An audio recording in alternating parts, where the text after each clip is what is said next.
when I walked into that church wearing my mother-in-law's custom-made wedding gown. The one she'd kept preserved in her closet for 30 years. I watched her face drain of all color. Her mouth opened and closed like a fish gasping for air, but no sound came out. 300 guests turned to stare, not at a bride in white, but at a woman in champagne silk and vintage lace making the most calculated entrance of her life. My name is Jordan Matthews, and I'm 32 years old. This is the story of how my wedding day became the day I learned that sometimes the best revenge isn't just getting even, it's getting flawless. Let me take you back to where this really started. Not the day she stole my dress, but 6 months earlier. When I first met Vivian, Carrington-Hale. The restaurant was one of those places where the prices aren't listed on the menu, and the waiters wear better suits than most people wear to weddings. David, my fiancé, had insisted we meet his mother somewhere appropriate. I should have known then what that word really meant. I wore my best dress on navy blue sheath from Nordstrom that I'd saved for months to afford. My hands were trembling slightly when David reached across the table and squeezed them. "She's going to love you," he whispered. "Just be yourself." The irony of that statement would haunt me for months. Vivian Carrington-Hale didn't walk into a room, she made an entrance. At 58, she was tall, impeccably dressed in a cream Chanel suit. Her silver blonde hair swept into a perfect chignon. Diamond studs glinted at her ears. Her heels clicked with precision on the marble floor as she approached our table. But it was her eyes that I noticed first, cold. Assessing, they swept over me in less than 3 seconds. And I watched her face do something subtle, not quite a frown, but a microscopic shift that told me everything I needed to know. I had already failed some invisible test. "David." "Darling." She leaned down and air-kissed both his cheeks, her perfume something expensive and suffocating washing over us. Then she turned to me, and her smile was the kind you give to a waiter who's just spilled wine on your dress. "And you must be ... Jordan." The pause before my name was deliberate. So was the way she said it like she was tasting something unpleasant? "Mrs. Carrington-Hale, it's so wonderful to finally meet you." I stood and extended my hand. "David's told me so much about you." Her handshake was limp, dismissive. Her fingers barely touched mine before she pulled away and slid into her seat. "Please call me Vivian." Another tight smile. "Though I suppose we'll need to work on that handshake. A proper greeting makes such a difference in society, don't you think?" David laughed nervously. "Mom, come on. I'm simply being helpful, darling." She didn't look at him. Her eyes were fixed on me, cataloging every flaw. After all, if Jordan is going to be part of this family, she'll need to learn our ways. Our ways. Like they were royalty and I was some peasant from the village. The dinner lasted 2 excruciating hours. Vivian asked me questions designed to sound polite, but were actually small surgical strikes meant to expose exactly how unsuitable I was. "What do your parents do?" "My dad's a high school English teacher and my mom's a nurse." "Oh, how ... noble." A pause. "Public school, I assume?" "Yes, ma'am." "And you work in..." "What was it, David?" "Marketing."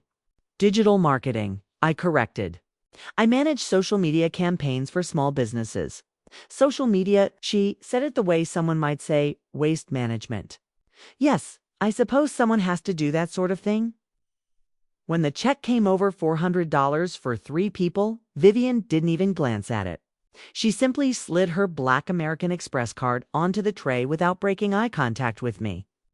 "Thank you so much for dinner, Vivian," I said as we stood to leave. "It was incredibly generous." "Oh, darling, it's nothing."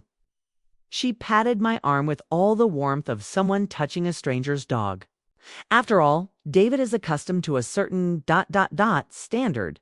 I just hope that won't be a problem. The message was crystal clear. You will never be good enough for my son in the car ride home. David was silent for the first 10 minutes. Finally, he sighed and reached for my hand. "She liked you." I turned to stare at him. "David, did we attend the same dinner?" "She's just ... protective."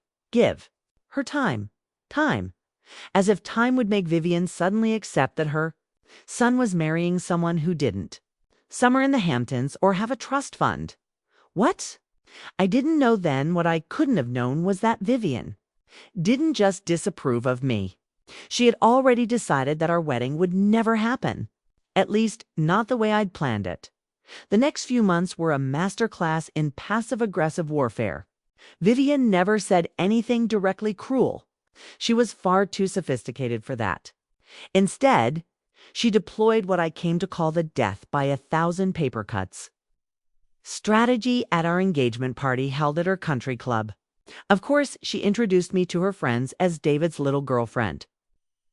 The word little wasn't about my height.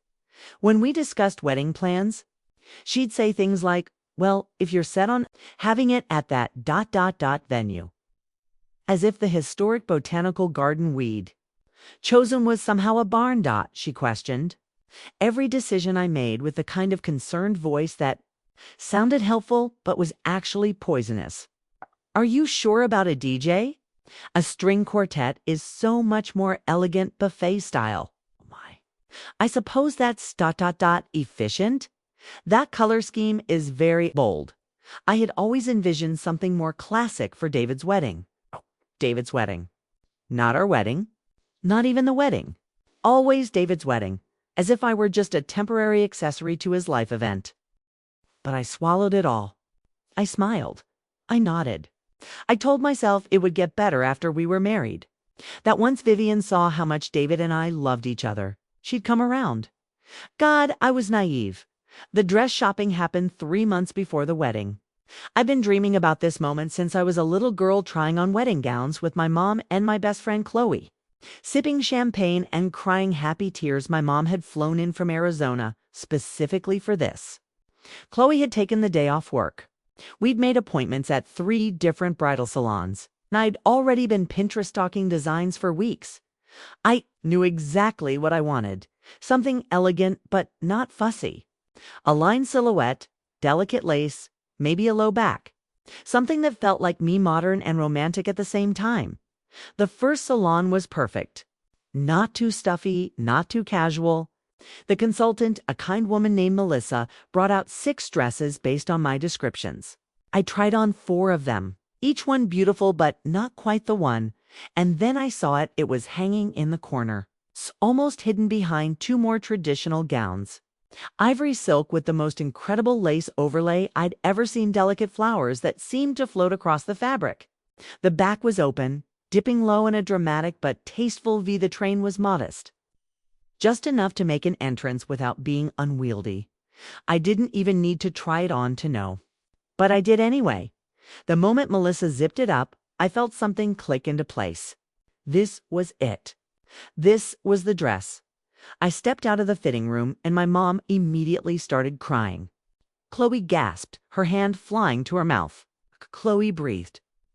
That's it. You look like a dream, baby, my mom whispered, tears streaming down her face. I turned to look at myself in the 3-way mirror. And for the first time in months, I felt like a real bride. Not like someone auditioning for the role of quite David's wife. Just ... me. Beautiful, happy, ready? There was only one problem. The price tag. $4,000. Which was about $3,000 more than I'd budgeted. I felt my heart sink. I can put half down now, I told Melissa quietly, and pay the rest in 2 installments. Of course, honey. We can absolutely work that out. My mom squeezed my hand. Sweetheart, your dad and I want to help Mom. No. You guys have already given us so much. They were paying for the rehearsal dinner, which was already stretching their budget. I couldn't ask for more. Then I'll help, Chloe said firmly. Consider it an early wedding gift. I wanted to argue, but looking at myself in that dress, I couldn't. I just couldn't walk away from it. I put down $2,000 that day, every penny of my savings. Melissa promised the dress would be ready for weeks before the wedding. It's plenty of time for final alterations. I felt like I was floating as we left the salon. My mom took photos of me in the dress on her phone. Chloe and I planned to go shopping for shoes the following week. Everything felt perfect. I made one mistake, though. One absolutely catastrophic mistake. I told David about the dress, and David, in his infinite cluelessness, mentioned it to his mother. 2 weeks after I'd found my dress, Vivian called me. Not texted, called, which should have been my first warning sign.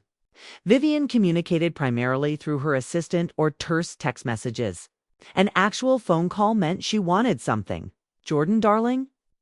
Her voice had that saccharine quality that made my teeth ache. I was hoping we could have lunch. Just the two of us. Mother-to-daughter bonding time.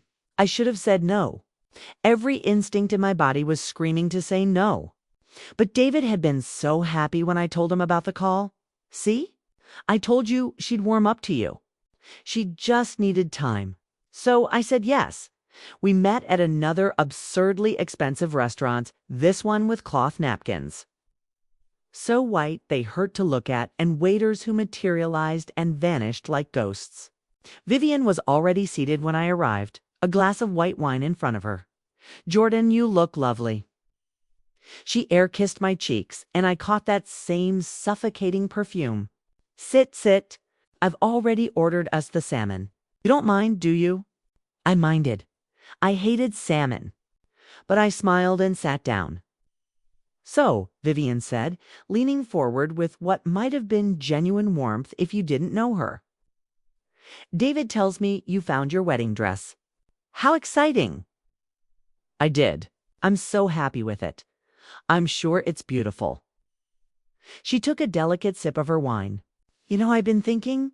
My own wedding dress is still in perfect condition. I had it professionally preserved, and it's been in my climate-controlled closet for 30 years. I thought perhaps you might like to see it." I blinked. "That's very sweet, Vivian, but I've already bought my dress." "Oh, of course. Of course. I just thought, well, there's something so special about family heirlooms, don't you think? Tradition." She dabbed at the corner of her mouth with her napkin. "But if you've already made your choice, I completely understand." The salmon arrived. I pushed it around my plate, my appetite gone. Vivian continued, as if the thought had just occurred to her, "I do have the most wonderful seamstress. If you'd like, I could have her do your alterations. She's an absolute artist. She did the dress for the governor's daughter's wedding last year. That's really generous. But the salon is handling the alterations." A pause.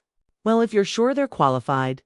I've just heard horror stories about budget salons ruining gowns with poor craftsmanship." There it was. The subtle dig. Budget salons. I set down my fork. "Vivian, the salon I used is very reputable. My dress is in excellent hands." She smiled that tight smile. "Of course it is, darling. I'm just being an anxious mother hen. Ignore me." But I could see it in her eyes, that calculating look she got when she was planning something. I just didn't know what yet. 3 weeks before the wedding, I got the call from the bridal salon. "Miss Matthews, this is Melissa from Enchanted Bridal. I'm calling because, well, I'm not quite sure how to say this. Your dress has been picked up." My heart stopped. "What do you mean, picked up? I didn't pick it up." "No. That's why I'm calling. A woman came in yesterday with your receipt number and said she was your mother-in-law. She said you'd asked her to collect it for you because you were out of town. She had all the paperwork, and she knew details about the dress that only you should have known." "I'm so sorry. I thought it was legitimate." The phone nearly slipped from my hand. "What did she look like?" Melissa described Vivian perfectly. Down to the Chanel suit and the diamond studs.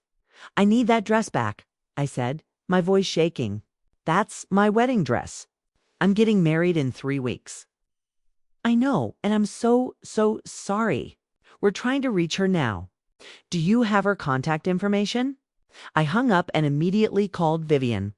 It went straight to voicemail. "I called David. Your mother took my dress." "What?" "Jordan, that doesn't make any sense. Call her now. Tell her to return my dress immediately." 20 minutes later, David called back. He sounded confused and guilty. "Mom says she picked it up to have her seamstress do the alterations as a surprise. She says she was trying to do something nice." "David, I explicitly told her the salon was handling alterations. She stole my wedding dress. She didn't steal it. She's just ... Mom sometimes gets overly involved. She thinks she's helping. I'll talk to her. Don't talk to her. Tell her to return it today. Okay, okay. I will. I promise. But the dress didn't come back that day, or the next day, or the day after that. Every time I called Vivian, it went to voicemail. Every time David called her, she had an excuse. The seamstress has it right now. There was a small tear that needed expert repair. The beading needed reinforcement. With each passing day, my panic grew. I called Melissa at the salon. Can you make me another dress? Rush order. In 3 weeks? I'm so sorry, but no. Even if we could find the exact fabric and lace, which is custom, we'd need at least 6 weeks for construction. I looked at other salons. Same answer. Off-the-rack dresses didn't fit right and felt wrong. I'd fallen in love with my dress, and Vivian had taken it. 2 weeks before the wedding, I drove to Vivian's house unannounced. She lived in a mansion in the most exclusive part of town, a 3-story. Colonial with a circular driveway and enough square footage to house a small village. I rang the doorbell once, twice, 3 times. The door finally opened. Vivian stood there in a silk lounge set, her hair perfect even though it was 2 in the afternoon. Her face registered surprise, then something else. Something that looked almost like satisfaction. Jordan. What a surprise. Where is my dress, Vivian? Your dress is being taken care of, darling. I told you that. It's been 2 weeks. I need it back now. The seamstress needed more time than expected. These things can't be rushed. I took a step forward. Vivian, I don't know what game you're playing, but I need my wedding dress. You had no right to take it. Her face went cold. The mask dropped just for a moment, and I saw the real Vivian underneath. Rights? You want to talk about rights? I have the right to ensure my son doesn't make the biggest mistake of his life. You are not suitable for David. You come from nothing. You have nothing. You are nothing. The words hit like a physical blow. I stood there, frozen, as she continued. Did you really think I'd let you walk down that aisle in some cheap dress and embarrass this family? I was doing you a favor. Where is my dress? She smiled.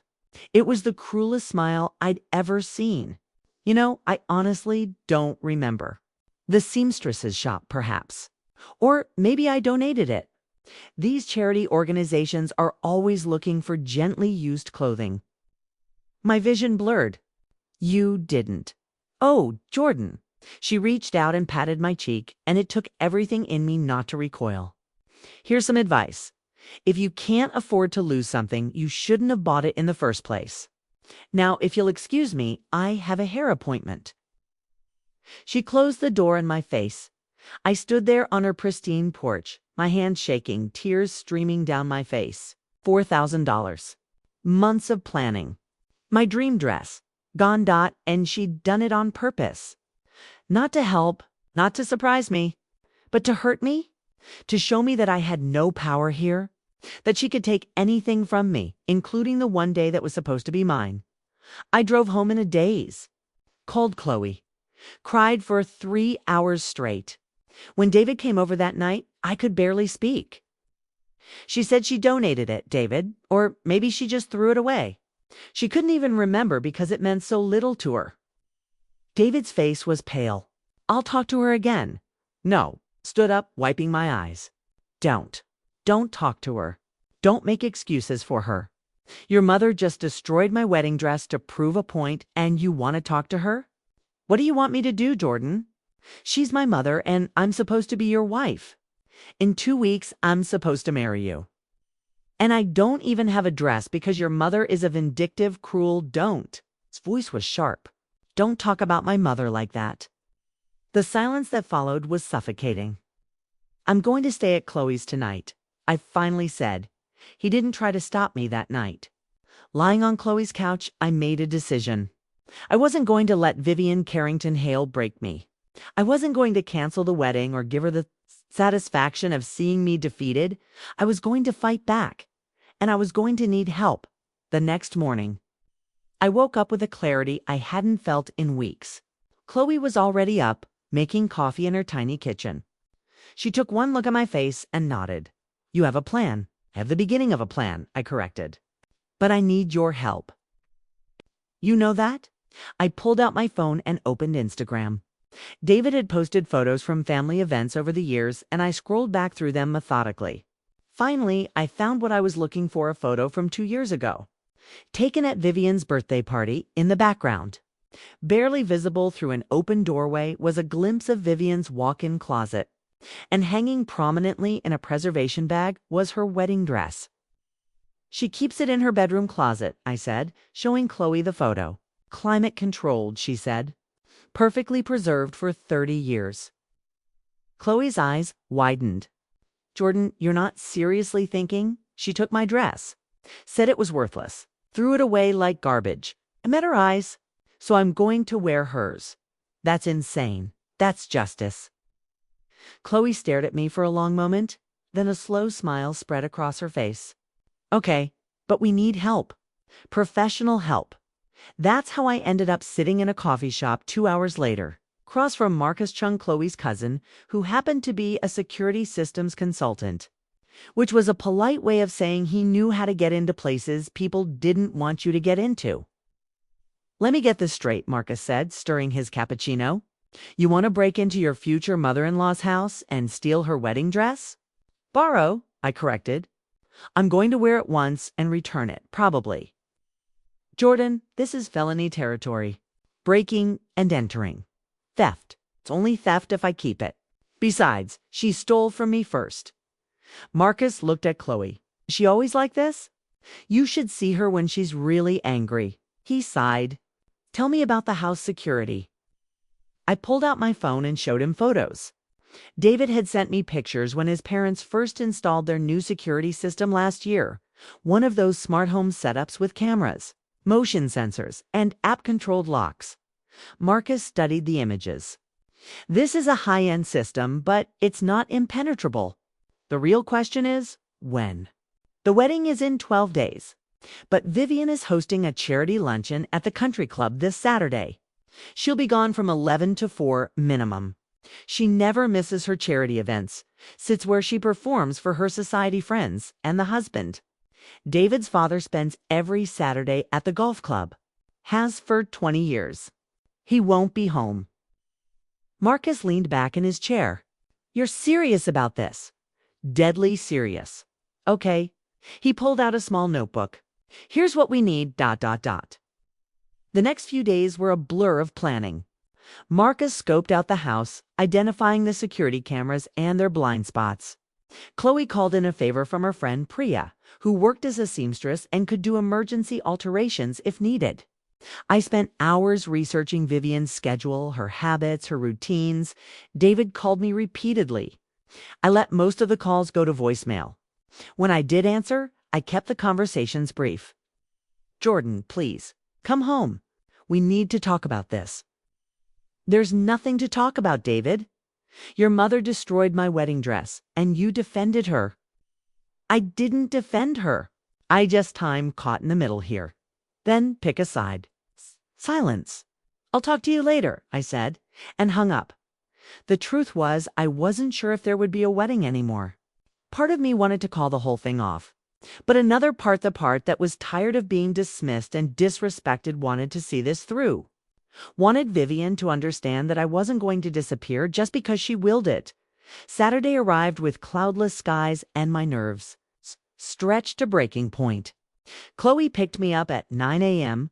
Marcus was already at the staging point, a coffee shop 2 blocks from Vivian's house. "Last chance to back out," Chloe said as we drove. "Not backing out." "Okay then. Let's go steal a wedding dress." We met Marcus in the parking lot. He had a laptop open, showing a grid of camera feeds. "She left at 10:47. Father left for the golf club at 9:30. House is empty. But we need to move fast. The housekeeper comes on Saturdays, usually around 1. My heart was pounding so hard I could hear it in my ears. "How do we get in?" Marcus held up a small device. "This is a signal jammer. It'll create a temporary blind spot in the security system about 15 minutes before it triggers an alert. That's your window, in and out. Chloe drove us to the service road behind Vivian's property. The house backed onto a small wooded area enough cover to approach without being seen from the street. Marcus had already identified the optimal entry point, a side door near the kitchen that had the weakest sensor coverage. "Remember?" Marcus said, handing me a small earpiece. "Straight to the master bedroom. Second floor, east wing. In and out in 10 minutes maximum." I nodded, my mouth too dry to speak. Chloe squeezed my hand. "You've got this." Marcus activated the jammer. "Go now." I moved through the trees, my heart hammering. The side door was exactly where Marcus said it would be. I tried the handle locked, of course, but Marcus had given me a bypass tool, a thin strip of metal that he'd shown me how to use. It took 3 tries. 3 agonizing tries where I was certain someone would see me, call the police, end this whole insane plan. But finally, I heard the click. The door swung open. Inside, Vivian's house was exactly as I remembered, cold, perfect, and suffocating. Every surface gleamed. Every piece of furniture looked like it belonged in a museum. I moved quickly through the kitchen and up the back stairs, my sneakers silent on the plush carpet. The master bedroom was enormous. King-size bed with a white duvet, floor-to-ceiling windows overlooking the garden. And there, along one wall, were the doors to Vivian's walk-in closet. I pushed them open. It was larger than my entire apartment. Rows of designer clothes organized by color. Shelves of shoes that probably cost more than my car.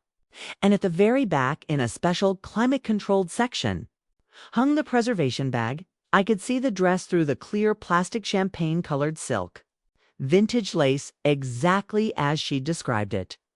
Perfectly preserved. My hands were shaking as I unzipped the bag. The dress was heavier than I expected, the silk thick and luxurious. The lace was delicate, hand-stitched, probably worth more than everything I owned combined.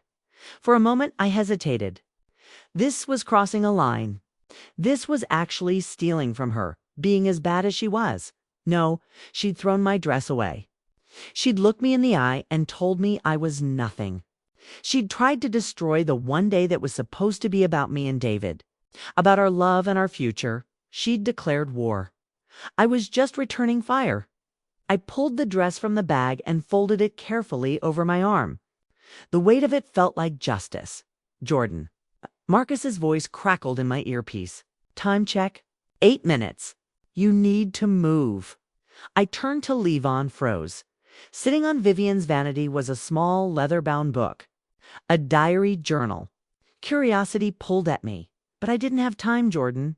7 minutes. I grabbed the dress and moved. Down the stairs, through the kitchen, out the side door. The woods swallowed me up, and then Chloe's car was there. Passenger door open, engine running.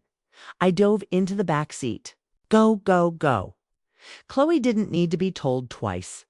We pulled away smoothly, at exactly the speed limit. It's just another car on a Saturday afternoon, 3 blocks away. Marcus deactivated the jammer.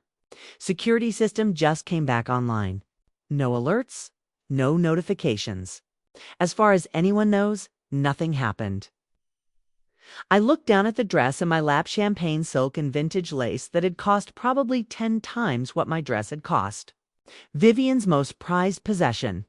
Her precious family heirloom. "Holy shit," Chloe breathed. "We actually did it." "Not yet," I said.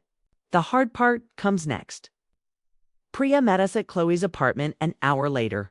She was a tiny woman with sharp eyes and hands that moved with surgical precision. She took one look at the dress and let out a low whistle. "This is Vera Wang, original from the early 90s. Do you have any idea what this is worth?" "More than my entire wedding budget," I said flatly. "Try more than a luxury car." She spread the dress carefully across Chloe's dining table. "Okay, let's see if we can make this fit." I tried it on in Chloe's bedroom. The silk was cool against my skin, impossibly soft. The lace overlay was more intricate than anything I'd ever worn. But Vivian had been taller than me, and the dress pulled at my feet. Priya circled me, tugging here, pinning there. The length needs adjustment. The bust needs taking in. She was more endowed than you. The waist can be brought in too. Nothing I can't handle, but I'll need 3 days minimum. You have to. Her eyes widened. Jordan, 2 days. I'll pay whatever you want. She studied my face for a long moment, then nodded. Okay, 2 days? But you owe me a bottle of very expensive wine. After Priya left with the dress, I finally checked my phone. 17 missed calls from David. 8 text messages. The most recent one made my stomach tighten. Jordan, please call me. Mom is losing her mind. Her dress is gone. She's convinced someone broke in. She wants to call the police. I stared at the message for a long time. Then I typed back, tell her I hope she finds it. I know how devastating it is to lose something precious. His response came immediately. Did you take it? I didn't answer. The next 3 days were a delicate dance. David called constantly. I answered just enough to keep him from showing up at Chloe's apartment. Vivian had apparently turned her house upside down looking for the dress. She'd questioned the housekeeper, checked the security footage, which showed nothing during the jammer window, and was, according to David, having a breakdown. Good. Tuesday afternoon, Priya called. It's ready. Come see. The dress was perfect.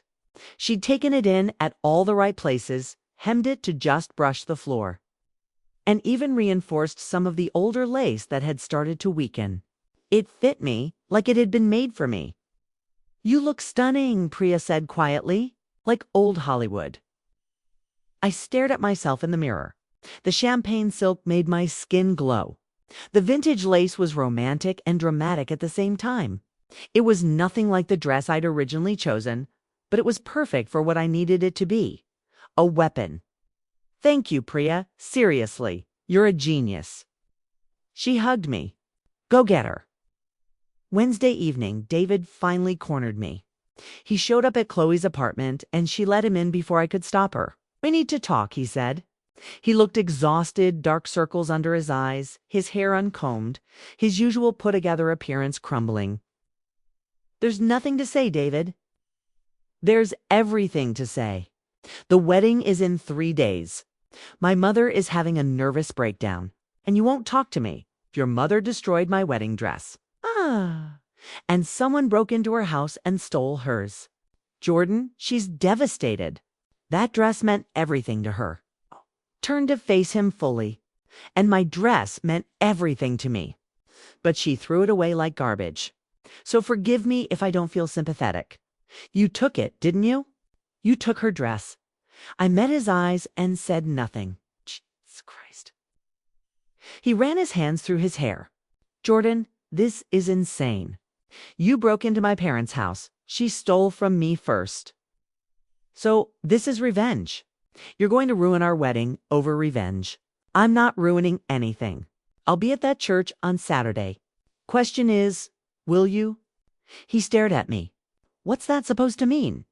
It means your mother has been trying to destroy this wedding from day one. She's insulted me, dismissed me, belittled me at every turn. And instead of standing up for me, you've made excuses for her. That's just how she is. Give her time. Don't talk about my mother like that. She's my mother, and I'm supposed to be your wife. But you've made it very clear where your loyalty lies. So here's what's going to happen. I'm going to show up at that church on Saturday. I'm going to walk down that aisle. And if you're there waiting for me, we'll get married. But if you're not, Tiff, you choose her over me again, then I'll know exactly where I stand. Jordan, get out, David. I'll see you Saturday. Or I won't. He stood there for a moment, his mouth opening and closing, but no words came out. Finally, he turned and left. After the door closed, my knees gave out. I sank onto Chloe's couch, and she was there immediately, arms around me. You okay? No, but I will be. Saturday morning arrived with rain, not a downpour, but a steady, gentle rain that felt like the universe weeping. I woke up at Chloe's apartment at 6 a.m. My stomach in knots. Today was my wedding day. Maybe my mom had flown in the night before. She didn't know about the dress situation. I'd kept it vague. Just said there had been some complications, but everything was sorted now. She came to the apartment at 7 with Starbucks and blueberry muffins and the kind of maternal energy that made me want to cry. "My baby girl is getting married today," she said, hugging me tight. If she noticed the sadness in my eyes, she didn't mention it. The ceremony was scheduled for 4 p.m. at 1. My mom and Chloe started helping me get ready. Hair up in an elegant twist.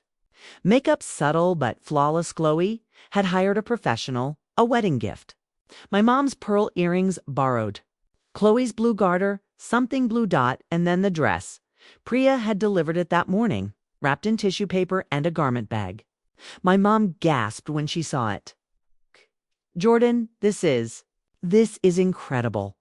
Where did you find it?" "Long story, Mom. It looks vintage." "It is." She helped me into it, her practiced nurse's hands gentle with the delicate fabric. The silk whispered as it settled around me. The lace caught the light. I looked at myself in the full-length mirror and barely recognized the woman looking back. She was elegant, sophisticated, powerful. She looked like she belonged in Vivian's world. "You're the most beautiful bride I've ever seen," my mom whispered, tears in her eyes. "Mom," my voice cracked. "I just hope there's a groom waiting for me." Her face fell. "Oh, sweetheart. Did something happen with David? Maybe? I don't know yet." She hugged me carefully, mindful of the dress and makeup. "Whatever happens today, you are strong and brave and worthy of love. Don't you ever forget that."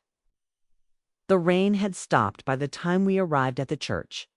It was a beautiful old building with stone walls and stained glass windows, one of the few things Vivian had approved of in my wedding plans.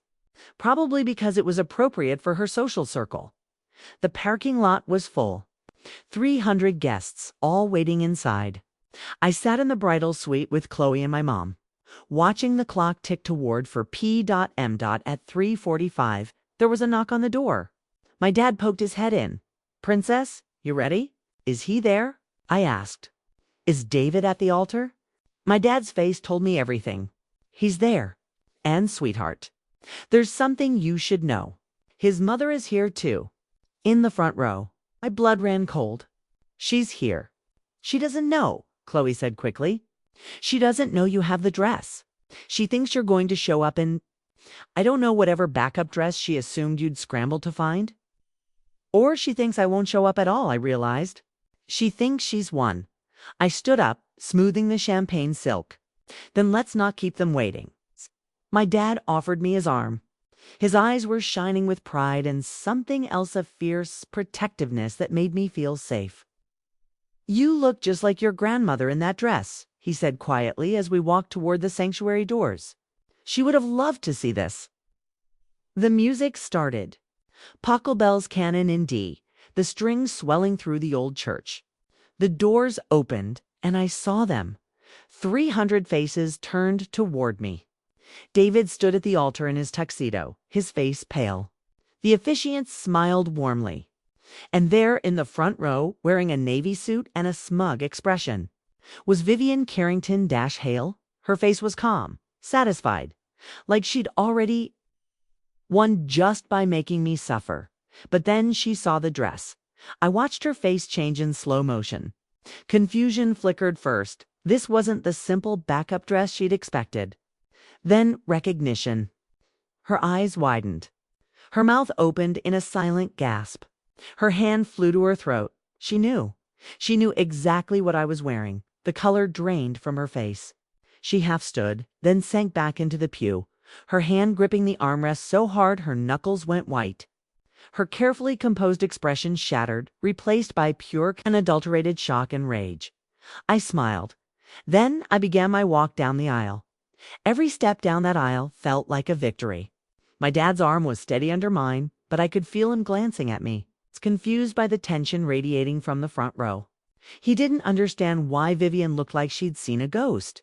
He didn't know that the dress I was wearing was supposed to be locked in her climate-controlled closet, untouched and sacred. But she knew, and watching her realize it, watching the fury. and disbelief wore across her perfectly made-up face was the sweetest moment of my life. The guests whispered as I passed. I heard fragments. That dress is stunning. ... Is that vintage Vera Wang? She looks like royalty. Let them talk. Let them admire. Let Vivian sit there and choke on her own rage while 300 witnesses watched. Me wear her most prized possession. David's expression was unreadable as I approached. His eyes were locked on mine, but I couldn't tell what he was thinking. Fear, admiration, regret. When I reached the altar, my dad lifted my veil and kissed my cheek. "I love you, princess," he whispered. Then he placed my hand in David's and stepped back. David's hand was ice cold. He leaned in close and whispered, "Jordan, what did you do?" I smiled sweetly. "I found a dress. You like it?" Before he could respond, the officiant began. "Dearly beloved, we are gathered here today, ... I could feel Vivian's eyes boring into my back like lasers. I could hear her shifting in her seat, the rustle of fabric as she tried to contain herself. Part of me expected her to stand up and object right there, to scream that I was wearing her dress, to cause a scene. But she couldn't. Not here. Not in front of all these people, her society friends, her country club associates, her charity board members. Vivian Carrington Hale prided herself on decorum, on always maintaining appearances, so she had to sit there, silent, trapped by her own need to look perfect. The ceremony proceeded. The officiant talked about love and commitment and partnership. I barely heard the words. My heart was pounding too loud, drowning everything out. "If anyone objects to this union," the officiant said, "speak now or forever hold your peace." The silence stretched. I held my breath, and then I heard a sharp intake of breath from the front row. I turned my head slightly and saw Vivian gripping the pew in front of her, her mouth open, clearly weighing whether to break 300 years of church tradition. By objecting to her own son's wedding, David's hand tightened on mine. "Mom, don't," he said quietly, but the church acoustics carried his words. She closed her mouth, but the look she gave me promised murder. "Very well," the officiant continued. "Do you, David James Carrington Hale, take Jordan Marie Matthews to be your lawfully wedded wife?" Wait. The word cut through the church like a knife. But it wasn't Vivian who'd spoken. It was me. 300 heads swiveled. David's eyes went wide with panic. The officiant blinked in confusion. "I'm sorry," I said, my voice clear and steady. "But before we continue, there's something that needs to be said." Jordan David's voice was a strangled whisper. I turned to face the congregation. Faced all of them, Vivian in the front row, looking like she was about to have a stroke. David's father next to her with his mouth hanging open. My parents confused and concerned. Chloe in the third row with her hand over her mouth. "Many of you don't know me very well," I began. "You know David, you've known him his whole life. But I'm new. I'm the girl from Arizona with the teacher father and the nurse mother. I'm the one who drives a Toyota and works in social media marketing. I'm the one who doesn't belong in the country club or the society pages." Whispers rippled through the pews. And for the past 6 months, I've been told exactly that. I've been told I'm not good enough, that I don't fit, that I need to learn proper ways and appropriate behavior, that my job is meaningless, my family is common, and my existence is an embarrassment. "Jordan, please." David grabbed my arm, but I gently pulled away. 3 weeks ago, I continued. My wedding dress was stolen from the bridal salon. The woman who took it told me it was to do me a favor, to have it altered by a real seamstress. But she never returned it. And when I went to her house to ask for it back, she told me she'd thrown it away or donated it. She couldn't remember because it meant so little to her. Gasps echoed through the church. My mother stood up in her pew, her face a mask of fury. "Someone threw away your dress?" "That dress costs $4,000, I said. "It was everything I'd saved for. It was my dream dress. And she destroyed it to teach me a lesson, to show me that she had the power and I had nothing." I turned slowly and looked directly at Vivian. Her face was white as paper. "So I'd like everyone to know," I said, my voice calm and clear, "that this dress I'm wearing, this beautiful, vintage Vera Wang that everyone has been complimenting, belongs to Vivian Carrington Hale. It's her wedding dress, the one she's kept preserved for 30 years, her most precious possession." The church exploded in noise. Gasps, shouts, people turning to stare at Vivian. My mother's hand flew to her mouth. David's father turned to his wife with an expression of dawning horror. Vivian stood up, trembling with rage. "You broke into my house. You stole from me. I borrowed, I corrected, just like you borrowed my dress from the salon. Though I have to say, I plan to return yours. Unlike you, this is outrageous." Vivian's voice rose to a shriek, all pretense of composure gone. "David, do something. She's a criminal. She's right." Everyone went silent. David had spoken, his voice quiet but firm. He turned to his mother. "She's right, Mom. You took her dress. I talked to the bridal salon yesterday. They confirmed you picked it up and never returned it. They've been trying to reach you for weeks. I was helping you throw it away." David's voice was getting stronger now. "You destroyed the dress she'd spent months saving for, just to hurt her, just to prove you could. David, I am your mother, and she's going to be my wife." He turned to face her fully now, and I saw something in him I'd never seen before: strength. "For 6 months, I've watched you belittle her. I've watched you insult her family, her job, everything about her. And I've made excuses. I've told myself you'd come around, that you just needed time. But you don't want time. You want her gone." Tears were streaming down Vivian's face now, ruining her makeup. "She's not good enough for you. She's using you for your money, your name. I don't want his money." My voice cut through Vivian's protests. I reached into the small bouquet I was carrying and pulled out a folded piece of paper. My hand was shaking, but my voice was steady. "This is a prenuptial agreement," I said. "I had my lawyer draw it up 3 days ago. It states that I waive all rights to David's trust fund, his family money, his inheritance, everything. If we divorce, I walk away with nothing that I didn't bring into the marriage myself." I handed it to David. He stared at it, then at me. "Jordan, you don't have to. I want to. Because I'm not marrying you for your money or your last name. I'm marrying you because I love you, because I chose you." I turned back to Vivian. "Something you've never understood, that love is a choice, not a transaction. I didn't choose David because he comes from money. I chose him despite his family." The church was absolutely silent now. You could have heard a pin drop. "So here's what's going to happen," I continued. "David and I are going to finish this ceremony. I'm going to marry him, prenup signed and witnessed. And then I'm going to return your dress, Vivian, dry cleaned and in perfect condition. Because unlike you, I'm not cruel just for the sake of being cruel." I paused, letting that sink in. "But if you ever ever disrespect me, insult my family, or try to sabotage my marriage again, you will never see your son again. You will not be invited to our home. You will not meet your future grandchildren. You will be cut out of our lives completely. Do you understand?" Vivian's mouth opened and closed like a fish. She looked at David, pleading silently for him to contradict me, to defend her. David took my hand. "She's right, Mom. Those are the terms. Accept them or lose me." Vivian collapsed back into her pew, sobbing. David's father put his arm around her.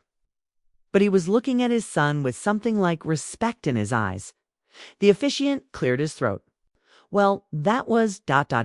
unprecedented. Should we ... continue?"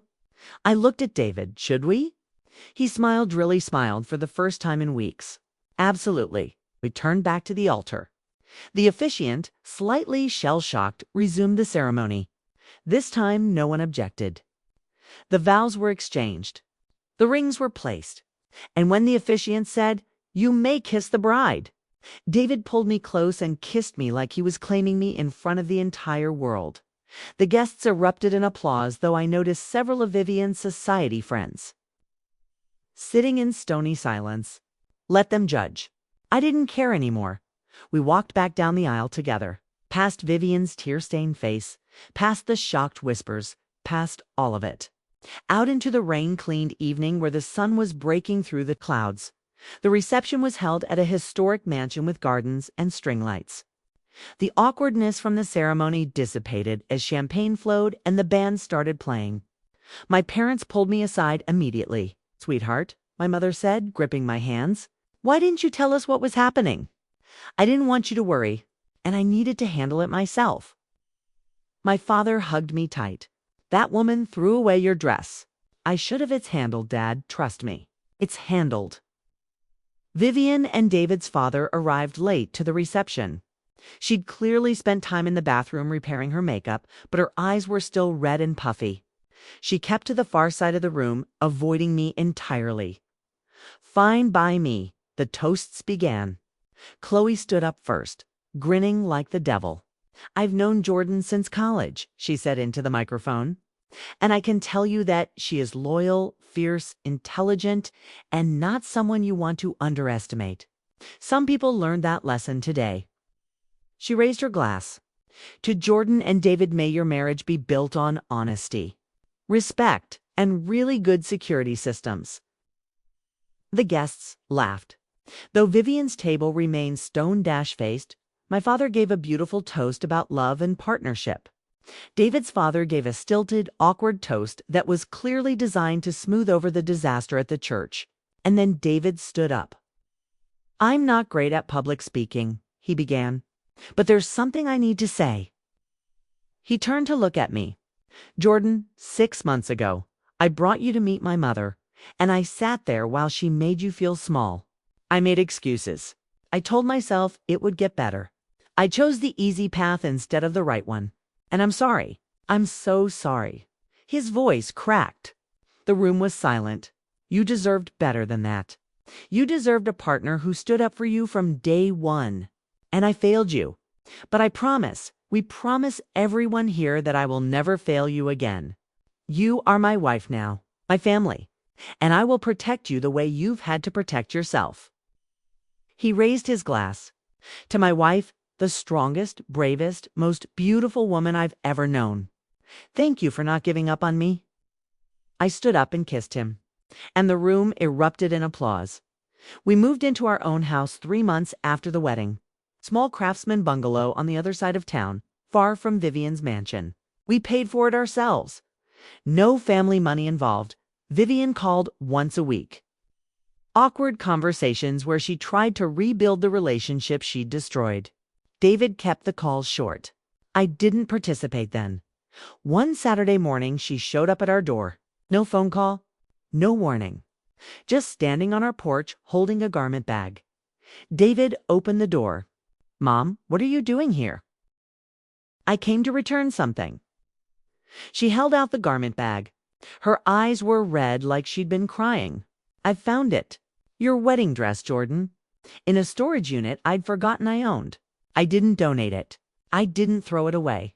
I just hid it because I was angry and cruel and I wanted to hurt you." I stared at her. "You kept it this whole time." "I did. And I'm so sorry. I know that doesn't fix anything. I know I can't undo what I did. But I'm trying to be better. I'm in therapy now. I'm working on understanding why I." She trailed off, tears spilling down her cheeks. Why I tried so hard to destroy something that made my son happy? I took the garment bag. Inside was my original dress, the ivory silk with floating lace. Still perfect, untouched. "I don't expect you to forgive me," Vivian continued. "I just wanted you to have this back. It was yours. I had no right to take it." David and I exchanged a glance. He nodded slightly, leaving the decision to me. "Come in," I said finally. "We'll make coffee." Vivian's face crumpled with relief. "Thank you. Thank you." We sat in our small kitchen, so different from her palatial mansion, had an actual conversation for the first time. She asked about my work. She asked about my family. She didn't criticize or condescend. It wasn't forgiveness. Not yet, maybe not ever completely. But it was a start. As she was leaving, she turned back. "That dress you wore at the wedding? My dress. You looked beautiful in it. More beautiful than I ever did. Thank you, Vivian." "I meant what I said in the church," she added quietly. "You're not good enough for David. You're too good for him. Too strong. Too brave. I was just too blind to see it." After she left, David wrapped his arms around me from behind. "You okay?" "Yeah, I think I am. What are you going to do with your original dress?" I looked at the garment bag. "I think I'll keep it. As a reminder of what? That I'm worth fighting for. And that I don't need anyone's permission to know my own value." He kissed the top of my head. "Damn right you don't." So that's my story. The story of how my mother-in-law tried to destroy my wedding and I showed up wearing her most prized possession. The story of how I learned to fight back, to stand up for myself, to refuse to be made small by people who saw me as less than. Was it petty? Maybe. Was it justified? Absolutely. Some people will say I went too far, that I should have been the bigger person, that I should have just bought a new dress and moved on. But here's what I learned. Being the bigger person doesn't mean letting people walk all over you. It doesn't mean swallowing your pain and pretending everything is fine. Sometimes being the bigger person means standing up and saying, "No, you don't get to treat me like this. You don't get to diminish me. You don't get to make me invisible." Vivian tried to make me disappear. Instead, I showed up in the most visible way possible, wearing her history, her legacy, her precious memories, and I refused to be erased. David and I have been married for 2 years now. We have a good life, a small house, to rescue dogs, and Sunday dinners with my parents, not his. Vivian and I are cordial now. Not close, but civil. She respects boundaries. She's careful with her words. She's learned on, and sometimes when I'm feeling nostalgic, I open my closet and look at 2 dresses hanging side by side. My original ivory dress with the floating lace, and Vivian's champagne silk with the vintage details. 2 dresses, 2 stories, 1 truth. I am not defined by how people treat me. I am defined by how I choose to respond. So to anyone out there who's ever been dismissed, diminished, or told they're not enough, you are enough. You always were. And if someone tries to steal your joy, your peace, or your wedding dress, you march right into their closet and take back what's yours, metaphorically speaking. Of course, or not. Have you ever had to stand up to someone who tried to make you feel small? Have you ever been underestimated by someone who should have supported you? Tell me your story in the comments. I read every single one. And I promise you're not alone. And if this story resonated with you, you've ever felt like the underdog fighting against people who had all the power, hit that subscribe button. This channel is for all of us who refuse to be made invisible. Share this video with someone who needs to hear it. Someone who's fighting their own battles with people who don't see their worth. Remember, your silence today might be your power tomorrow. Stay strong, stay smart, and never ever let anyone convince you that you're less than you are. My name is Jordan. This is my story, and I'm not afraid to tell it. Thank you for listening.